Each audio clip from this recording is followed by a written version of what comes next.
Instructions. You will hear a number of different recordings, and you will have to answer questions on what you hear. There will be time for you to read the instructions and questions, and you will have a chance to check your work. All the recordings will be played once only. The test is in 4 sections. Write all of your answers in the listening question booklet. At the end of the real test, you will be given 10 minutes to transfer your answers to an answer sheet. Now turn to Section 1 of your booklet. Section 1.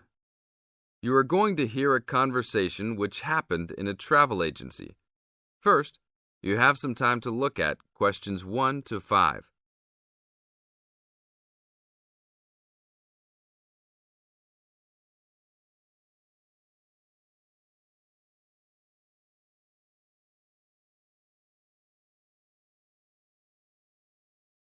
Before we start the test, look at the example of your question booklet and listen to the tape.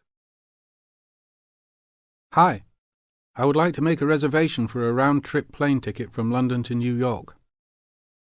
Welcome to the Student Travel Agency. London to New York. Let me see if we have any student specials for that flight. Yes, we do in fact. What days would you like to fly? I am looking for a flight around the 10th of October or so. In the tape, the man says he will fly from London to New York. Therefore, A is the correct answer. Now we will play the recording. Listen to the tape and answer questions 1 to 5. Hi, I would like to make a reservation for a round-trip plane ticket from London to New York. Welcome to the Student Travel Agency. London to New York. Let me see if we have any student specials for that flight. Yes, we do in fact. What days would you like to fly? I am looking for a flight around the 10th of October or so.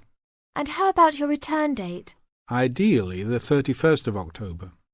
Let me check our computers to see if these dates are available. Are you looking for economy class or first class? Economy class will be just fine. We have an open flight on the 10th, but for your returning flight, the 31st of October is already fully booked. If you want to upgrade to first class, there are openings for the 31st. Just a few seats left, though. How much do I have to add for first class? First class will be around 20 to 25% more. Well, that is not worth it. I would rather just fly on another day. Do I have any other options? There are open seats back to London on the 1st of November. There are openings for first class that day too. No, I won't be able to do that because I have to work. Is there anything before the 31st? Maybe the 30th or 29th? Let me check. You can fly on the 29th, but not the 30th. The 29th is a little bit early. Is there any way I can be on a waiting list of some sort? Of course, but you should still confirm a return date just to be safe. OK. How about if I book a return date on the 29th and add my name to the waiting list for the 31st? Can I do that? Sure, I can do that for you. Do you also want to add your name on the waiting list for the 30th also? I would recommend this in the scenario that you do not get the flight for the 31st. That is a good idea. How much will the round trip cost? I will calculate your price for you. Your total will be £565, not including tax. Now look at questions 6 to 10.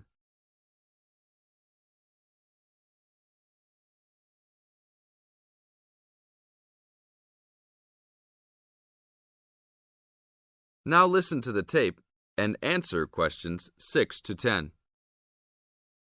That's not too bad. Is there any discount for students? That is already including the discount. Without the discount, the price is easily over £600. OK, that sounds good then. Please put me down for those dates. I will need your information. Name and student identification number, please. Kenneth Conley, student ID 92123020. Your phone number, please. 87052109. Please tell me your mailing address. 354 Westchester Drive, London. Thank you very much, sir. How would you like to pay for the ticket? I think I will pay in cash. Well, you don't need to pay right now, just when you come to pick up the tickets. You will need to pick up the tickets at least 2 weeks before departure. That is no problem. One quick question. What happens if for some reason I need to cancel my trip? The student discount tickets are unfortunately non-refundable. However, if your cancellation is before 24 hours of takeoff time, then you can reschedule your flight for another day. If the cancellation is within 24 hours, then you forfeit your ticket. I understand. Well, thank you very much. I will see you next week. See you then. This is the end of Section 1. You now have 30 seconds to check your answers.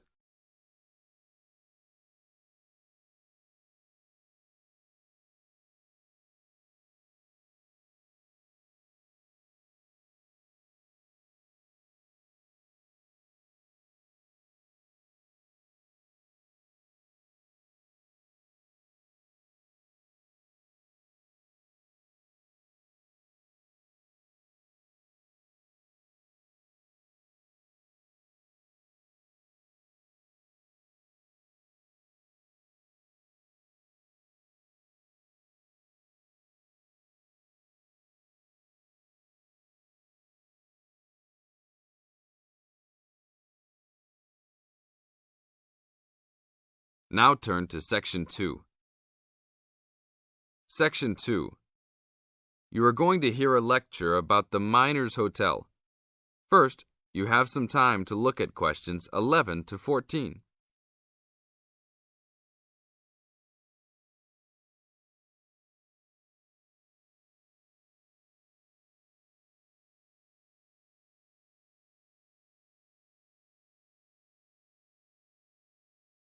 Now listen to the tape and answer questions 11 to 14. Good evening and welcome to the Miner Hotel. We are pleased to have you as our guest. I will give you a brief information session to tell you everything you need to know to make this a pleasant stay.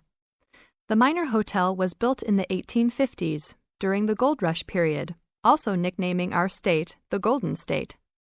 People from all over the country and even from other countries came to seek their fortune here in these hills, creating cities overnight. In this city, many Gold Rush hotels soon opened up.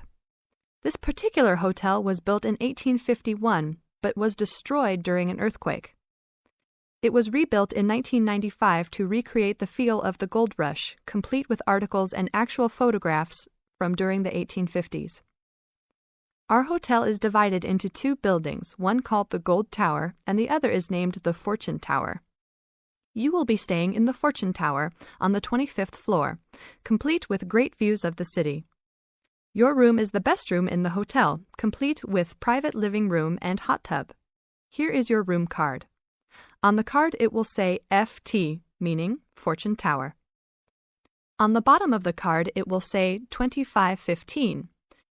The 25 stands for the 25th floor, and the 15 stands for the 15th room on that particular floor.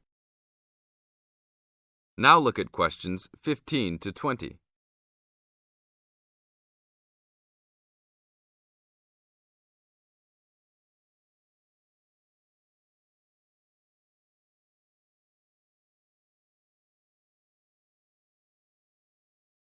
Now listen to the tape and answer questions 15 to 20. There are emergency exits in both towers of the hotel. They are located on the south side, opposite the elevators. Please use these in case of a fire or other emergency. We have some special events happening this week. Our Miners Diner is offering a special Miners Buffet dinner this Friday and Saturday for only $20 per person.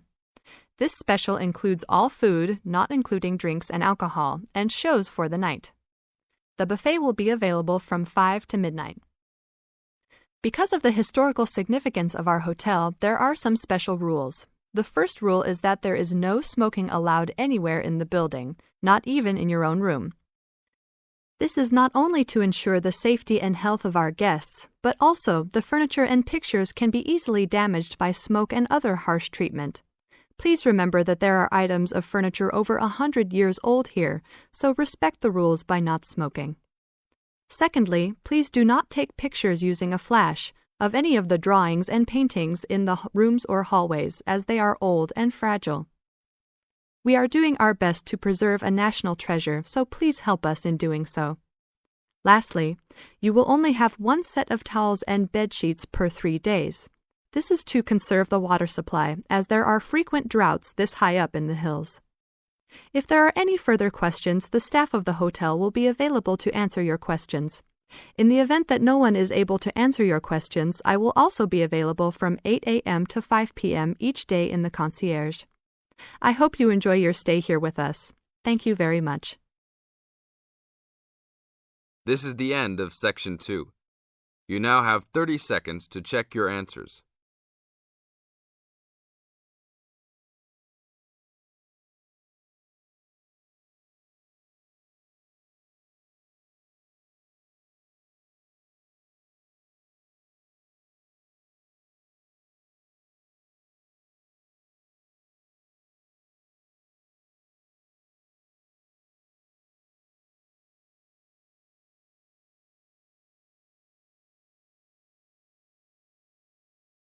Now turn to Section 3.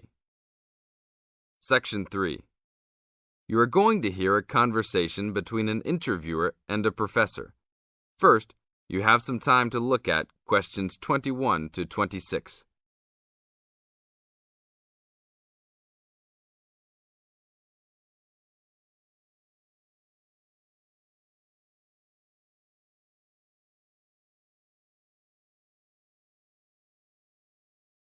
Now listen to the tape and answer questions 21 to 26. Today I'm here with Professor Nittick, who is our new university president. He has been a professor for 20 years and teaches many of the best classes on campus. I know many of you have had him as a teacher and know of his brilliance. Good morning, Professor Nittick. Thank you for stopping by the student station. Thank you for having me here. It is always great to get to meet many of the students who are involved with our school. I haven't been here since 2 years ago. Yes, I remember at that time you were still teaching every semester. 2 years later, you're only teaching every once in a while. But it seems like you are still always busy. The administration world is just as busy as the teaching world for you. How do you stay in touch with the university, even with the change in your everyday duties? I try to stay in touch with what is popular with the university students. I usually spend time with as many students as I can. They usually give me insight into what the new concerns and beliefs are for the new generation. On top of that, I try to be as youthful as I can. I consider myself to be youthful, at least for my age. So I always have a good time and try to stay young. I try my best to not just be a teacher, but also participate in university life. Interesting. So, are you still doing lots of academic work, or are you mostly concentrating on administrative affairs? Well, I mostly do administrative affairs now, but that doesn't mean that I still don't have a very deep interest in academic matters. I often visit other campuses around the world and meet other professors in my field. I learn the most by travelling and seeing the different places of the world and the different fields of thought. I even did a television programme last month in Manchester. Will you be on television any time soon then? Well, you can call the television station and see if I will be on television any time soon. Maybe I will be on the news report. I don't think it is really that significant, though. Oh, really? That sounds great. I will remember to look out for you. Let's move on. With all your busy travelling recently, how do you find time for your personal life? I try to keep my university life separate from my personal life. Sometimes it's hard to find time to just take my wife and 3 kids out for a family dinner, but usually we all manage to get together every few days. I'm taking a few weeks off next month to take my family down to South America, to Brazil for a few days. I can't wait to just sit on the beach. Wow, that sounds like a wonderful trip. Professor Nittick, could you tell the audience a little about what goes on in an average day of a university administrator? An average day? Oh, I don't think there is such thing as an average day for me. The last few weeks I've been travelling all the time. I can be in Los Angeles in the morning and in New York by the afternoon and back to Los Angeles by the evening. Sometimes I will spend the whole week at a new university, showing the new administrators the ins and outs of running a university. Sometimes I can spend the whole day in the office on the phone. So there really is no average day for me. I guess that is because I do so many different tasks. Sorry to let all the viewers down, but that is the plain truth. Now look at questions 27 to 30.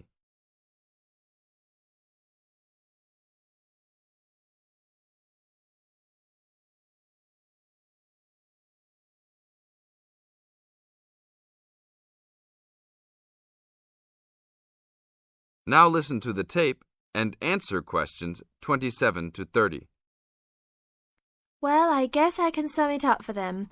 You are a busy man. That is probably a good description. So, are there any immediate plans for the coming few weeks? Well, I'm in Los Angeles for the next 2 days, and then I fly to Colorado to meet a new prospective professor for our university. I will be in Colorado for about a week. Then I go to Japan for the next 10 days to meet with our university branch in Japan about record sales there. After that, I return to Los Angeles for a week, just in time for the graduation of the class of 2001. There you have it, my next month's schedule. Thank you very much, Professor Nittick. I always enjoy having you on our show. We hope to have you back on our show next time. This is the end of Section 3. You now have 30 seconds to check your answers.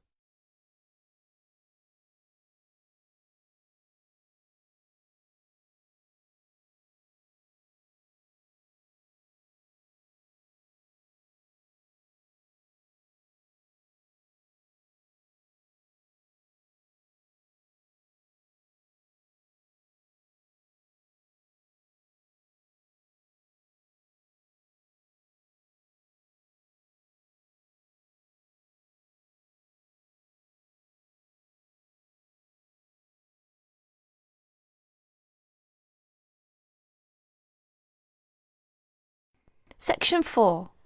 In this section, you will hear a talk given by Don Parker, an expert on computer security, about the computer criminals. As you listen to the talk, fill in the gaps numbered 31 to 40. First, you will have some time to look at the notes below.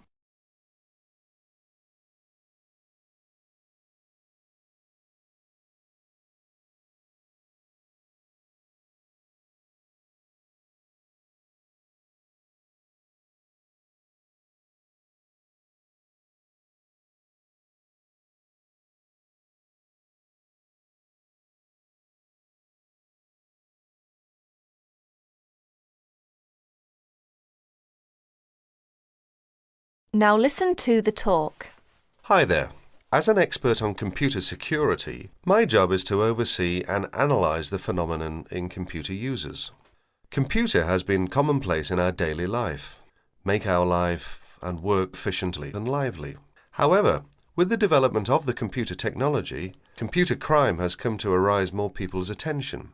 Now, in respect of this topic, I will present some of my view and studies. What kinds of people are perpetrating most of the information technology crime? According to my research, over 80% may be employees. The rest are outside users, hackers and crackers and professional criminals. It is amazing that employees amount for this large portion. Let us see them in detail. Employees. Employees are those with the skills, the knowledge, and the access to do bad things. Dishonest or disgruntled employees pose a far greater problem than most people have realized. To most supervisors and some experts, they worry that dishonest employees or outsiders can more easily intercept communications or steal company trade secrets. Workers may use information technology for personal profit or steal hardware or information to sell. They may also use it to seek revenge for real or imagined wrongs, such as being passed over for promotion. Sometimes they may use the technology simply to demonstrate to themselves that they have the power over people. This may have been the case with a Georgia printing company employee convicted of sabotaging the firm's computer system. As files mysteriously disappeared and the system randomly crashed, other workers became so frustrated and enraged that they quit. Outside users. Suppliers and clients may also gain access to companies' information technology and use it to commit crime. With both, this becomes more a possibility as electronic connections, such as electronic data interchange systems, become commonplace. Hackers and crackers. What are hackers? Hackers are people who gain unauthorized access to computer or telecommunications systems for the challenge or even the principle of it. Crackers also gain unauthorized access to information technology, but do so for malicious purposes. Crackers attempt to break into computers and deliberately obtain information for financial gain, to shut down hardware, pirate software, or destroy data. The tolerance for hackers as the benign explorer has decreased. Most communication systems administrators view any kind of unauthorized access as a threat, and they pursue the offenders vigorously. And educators also try to point out to students that university cannot provide an education for everybody if hacking continues. Professional criminals. Members of organized crime rings don't just steal information technology, they use it in a legal way as a business tool, but for illegal purposes. For instance, databases can be used to keep track of illegal gambling debts and stolen goods. Drug dealers have used pages as link to customers. Microcomputers, scanners, and printers can be used to forge checks, immigration papers, passports, and driver's licenses. Telecommunications can be used to transfer funds illegally. As information technology crime has become more sophisticated, in 1988, after the last widespread internet break-in, the US Department created the Computer Emergency Response Team, or CERT. Although it has no power to arrest or prosecute, CERT provides round-the-clock international information and security-related support services to users of the internet. Whenever it gets a report of an electronic snooper, whether on the internet or on a corporate email system, CERT stands ready to lend assistance. It counsels the party under attack, helps them thwart the intruder, and evaluates the system afterwards to protect against future break-ins. That is the end of section 4. You will have 30 seconds to check your answers.